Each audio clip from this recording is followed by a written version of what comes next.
22 अप्रैल को हुए पहलगाम में आतंकी हमले के बाद लगातार एक नाराजगी पूरे मुल्क में देखी जा रही है और लगातार इस नाराजगी के चलते भारतीय सरकार ने पाकिस्तान पर चौतरफा शिकंजा कसना शुरू कर दिया है। लगातार भारत की तरफ से कड़े एक्शन लिए जा रहे हैं। लगातार भारतीय सरकार की तरफ से, मोदी सरकार की तरफ से बड़े फैसले पाकिस्तान के खिलाफ, आतंकवाद के खिलाफ और आतंकवाद के जो आका हैं उनके खिलाफ बड़े कदम उठाए जा रहे हैं। और पहलगाम आतंकी हमले को अगर देखें तो इस हमले में ये एक बहुत बड़ा आतंकी हमला था। 370 जम्मू कश्मीर से हटने के बाद ये सबसे बड़ा आतंकी हमला बताया जा रहा है। बल्कि जम्मू कश्मीर में अगर टूरिस्ट पर हमला देखा जाए तो ये जम्मू कश्मीर में पहला या दूसरा अब तक का सबसे बड़ा आतंकी हमला है जो जम्मू कश्मीर में मौजूद टूरिस्ट पर किया गया है। और यही वजह है कि पहलगाम आतंकी हमले के बाद पूरे देश में बहुत ज्यादा नाराजगी है। सिर्फ भारत में ही नहीं बल्कि पूरी दुनिया में इस आतंकी हमले की जो नाराजगी है वो एक तरह से सुनाई दी है। अलग अलग देशों में प्रोटेस्ट और एहतजाज इस आतंकी हमले को लेकर हुए हैं और यही वजह है कि भारतीय सरकार एक के बाद एक सख्त कदम पाकिस्तान के खिलाफ और आतंकवाद के खिलाफ उठा रही है। और जिस तरह से भारतीय सरकार ने सीसीएस की बैठक हुई या इससे पहले और जो भी बड़ी बैठकें प्रधानमंत्री नरेंद्र मोदी करते हैं, उन मीटिंग्स में बड़े फैसले पाकिस्तान के खिलाफ और आतंकवादियों के खिलाफ लिए जाते रहे। कश्मीर की अगर बात करें तो कश्मीर में भी आप देखिए कि किस तरह से अटैक किया जा रहा है, चाहे वो OGWs हों, चाहे वो आतंकियों के समर्थक हों, चाहे वो आतंकियों को पनाह देने वाले हों, चाहे वो आतंकियों के एक तरह से सरगना हो, सब पर अब निशाना एक तरह से टारगेट सेट है और सबका द एंड किया जाएगा। और शायद यही वजह है कि जिस तरह से भारत की तरफ से सख्त कदम उठाए जा रहे हैं, पाकिस्तान बौखलाया हुआ है। पाकिस्तान के अंदर एक डर और खौफ है और इसी डर की वजह से पाकिस्तान लगातार LOC पर लगातार नापाक हरकतें अंजाम दे रहा है। 22 अप्रैल के बाद जब से पहलगाम आतंकी हमला हुआ है उसके बाद से ही आप देखिए कि पाकिस्तान लगातार LOC पर जो सरहदी इलाके हैं वहां पर अपनी नापाक हरकतों को अंजाम दे रहा है। लगातार सीज फायर का उल्लंघन किया जा रहा है, लगातार सीज फायर को पाकिस्तान तोड़ रहा है, लगातार पाकिस्तानी सेना की तरफ से LOC पर फायरिंग की जा रही है। और शायद ही कोई ऐसी रात हो पहलगाम आतंकी हमले के बाद जिस रात पाकिस्तान की तरफ से फायरिंग ना की गई हो। पहलगाम आतंकी हमले के बाद लगातार फायरिंग का सिलसिला पाकिस्तान की तरफ से जारी है, लगातार सीज फायर का उल्लंघन कर रहा है क्योंकि एक मुआहिदा है पाकिस्तान और हिंदुस्तान के बीच में कि सरहद पर किसी तरह की फायरिंग नहीं होगी, सरहद पर कोई गतिविधि नहीं होगी, सरहद पर कोई नापाक हरकत अंजाम नहीं दी जाएगी क्योंकि सरहद के इस पार भी और सरहद के उस पार भी बहुत से लोग रहते हैं, खासतौर से किसानों की तादाद बहुत ज्यादा है। और जब सरहद पर हालात खराब होते हैं तो इसका सीधा सीधा जो असर है वो मकामी लोगों को होता है, सरहद पर रहने वाले लोगों को होता है। और यही वजह है, इसी वजह से एक मुआहिदा पाकिस्तान और हिंदुस्तान के बीच में है और इस मुआहिदे का मकसद सिर्फ यही है कि दोनों मुल्क इस मुआहिदे पर अमल करें, कोई फायरिंग ना होने पाए, ना इस तरफ से ना उस तरफ से। और अगर ये फायरिंग होती है तो इसे उस मुआहिदे की खिलाफ वर्जी माना जाएगा, सीज फायर का उल्लंघन माना जाएगा। सीज फायर को एक तरह से अगर कोई तोड़ता है तो ये अच्छा नहीं माना जाएगा। और बार बार पिछले कुछ सालों से हमने देखा कि सरहद पर हालात अच्छे थे, पीसफुल माहौल था और दोनों तरफ के जो लोग थे वो अमन और चैन से रह रहे थे। लेकिन हमेशा पाकिस्तान जब जब उसके अंदर डर होता है, जब जब उसके अंदर खौफ होता है और इसके अलावा जब जब आतंकियों को, दहशतगर्दों को बॉर्डर के उस पार से इस पार धकेलना होता है, इस पार दाखिल कराना होता है, दरअंदाजी करानी होती है, घुसपैठ कराना होता है, तो पाकिस्तानी फौज सीज फायर का उल्लंघन करती है, बॉर्डर पर उसकी तरफ से फायरिंग की जाती है और इस फायरिंग का फायदा उठाकर जो आतंकी हैं, जो दरअंदाज हैं, वो सरहद के इस पार एक तरह से दाखिल होने में कामयाब हो जाते हैं।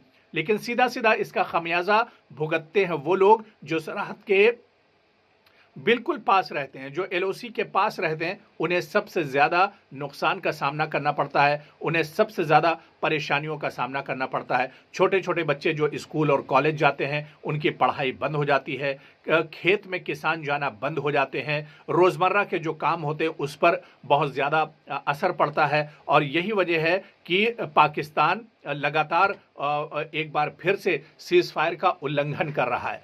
लेकिन क्या आपको ये पता है कि आखिर ये एलओसी का बॉर्डर कितना बड़ा है, एलओसी का ये एरिया कितना बड़ा है, और यहाँ पर किस तरह से लोग रहते हैं, किस तरह से अपनी रोज़मर्रा की जो ज़िंदगी है वो किस तरह से गुजरती है, इसके बारे में तफसील में दरअसल हम आपको बताएंगे। पूरा वीडियो आप देखिएगा और इसके बारे में हम आपको बताएंगे कि ये सरहद दरअसल कितनी लंबी चौड़ी सरहद है। एलओसी की अगर हम बात करते हैं तो इस एलओसी पर पाकिस्तान लगातार नापाक हरकतों को अंजाम दे रहा है। लगातार पाकिस्तान की तरफ से सीज़ फायर का उल्लंघन किया जा रहा है। पाकिस्तान के साथ दरअसल भारत 3,323 किलोमीटर लंबी जो सीमा है वो साझा करता है। जी हाँ, 3,323 किलोमीटर लंबी ये बॉर्डर का इलाका है जो पाकिस्तान और भारत एक तरह से साझा करते हैं। यानी बॉर्डर का जो इलाका है वो 3,000 किलोमीटर से ज़्यादा लंबा है ये पूरा बॉर्डर का इलाका। और इसके अलावा अगर बात करें तो गुजरात से जम्मू के अखनूर तक, जी हाँ, गुजरात से जम्मू के अखनूर तक लगभग 2400 किलोमीटर लंबी अंतर्राष्ट्रीय सीमा है। यानी गुजरात से जम्मू का जो अखनूर है, यहाँ तक जो बॉर्डर पाकिस्तान और भारत का मिलता है, इसकी जो दूरी है वो लंबाई जो है वो 2400 किलोमीटर है। और शायद यही वजह है क्योंकि ये सीमा बहुत बड़ी है, ये एरिया बहुत बड़ा है, और शायद इसी वजह से यहाँ पर सिक्योरिटी को मुस्तैद रखना, या सिक्योरिटी को चौको चौबंद रखना, या 24 घंटे इस पर निगरानी एक तरह से मुमकिन नहीं हो पाती है। और अक्सर इन्हीं हालात का फायदा उठाकर जो आतंकी हैं वो भारत में घुस आते हैं, वो सरहद के इस पार दरअंदाजी करते हैं और अपनी नापाक हरकतों को अंजाम देते हैं। इसी तरह से अगर जम्मू से लेह तक के जो बॉर्डर है उसकी बात की जाए तो 740 किलोमीटर लंबी ये नियंत्रण रेखा है जिसे हम एलओसी कहते हैं। जी हाँ, जम्मू से लेह तक अगर हम बात करें तो 740 किलोमीटर लंबी ये एलओसी का बॉर्डर है। इसके अलावा सियाचिन क्षेत्र की बात करें, यानी जो चाइना से सटा हुआ है, ये 110 किलोमीटर लंबी ये बॉर्डर का एरिया है जिसे हम एजीपीएल भी कहते हैं। एजीपीएल भी इसी में शामिल है और इसकी जो लंबाई है वो 110 किलोमीटर है। इसी तरह से भारत और पाकिस्तान के अगर इस सीज़ फायर मुआहदे की अगर बात की जाए तो भारत और पाकिस्तान फरवरी 2021 में इन्होंने नए सिरे से जो संघर्ष विराम है, जो सीज़ फायर है, इस पर एक तरह से सहमत हुए थे। क्योंकि इससे पहले अक्सर पाकिस्तान की तरफ से सीज़ फायर का वायलेशन होता था, लेकिन साल 2021 में एक नए सिरे से इस मुआहदे पर अमल किया गया, एक नए सिरे से इस मुआहदे को तैयार किया गया कि दोनों तरफ से कोई भी सीज़ फायर का उल्लंघन नहीं करेगा, सीज़ फायर नहीं तोड़ा जाएगा, ताकि जो बॉर्डर पर रहने वाले लोग हैं उन्हें किसी तरह की परेशानियों का सामना न करना पड़े। तो साल 2021 में ही, यानी अभी ठीक 4 साल पहले ही रिन्यूअल इसका हुआ था, नए सिरे से ये मुआहदा, जो संघर्ष विराम का जो मुआहदा था, इस पर अमल हुआ था, लेकिन पाकिस्तान लगातार उसको तोड़ता रहा है। और इसी तरह से भारत और पाकिस्तान के जो डीजीएमओज हैं उन्होंने साल 2003 के संघर्ष विराम समझौते के प्रति अपनी प्रतिबद्धता जो है उसकी पुष्टि की थी। साल 2003 में दरअसल ये संघर्ष विराम, इसका बाकायदा समझौता हुआ था। साल 2021 में इसको असर नौ फिर से ये मुआहदा हुआ है।